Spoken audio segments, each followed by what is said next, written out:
বিষয়টি হলো সনাতন সংস্কৃতি অনুসারে আমরা দেবী দেবতাদের হাতে শস্ত্রও দেখতে পাই, শাস্ত্রও দেখতে পাই। শাস্ত্র আমাদেরকে কি দেয়? শাস্ত্রের আধারে আমরা নৈতিক শিক্ষা পাই এবং যেই শিক্ষার আধারে আমরা সম্মানের অধিকারী হই। শস্ত্র কেন প্রয়োজন? নিজেকে সুরক্ষিত রাখা এবং অন্যায়ের প্রতিবাদ করা, দুষ্টের দমনের জন্য শস্ত্রের প্রয়োজন।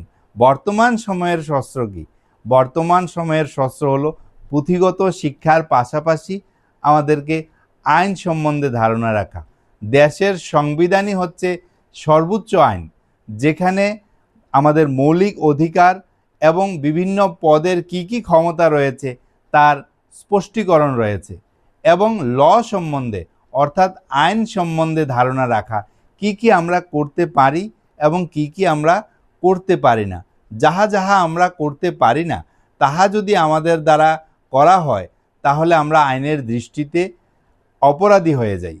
এই জন্য নিজেকে সুরক্ষিত রাখা এবং অন্যায়ের প্রতিবাদ করার জন্য আইন সম্বন্ধে আমাদের জানতে হয়।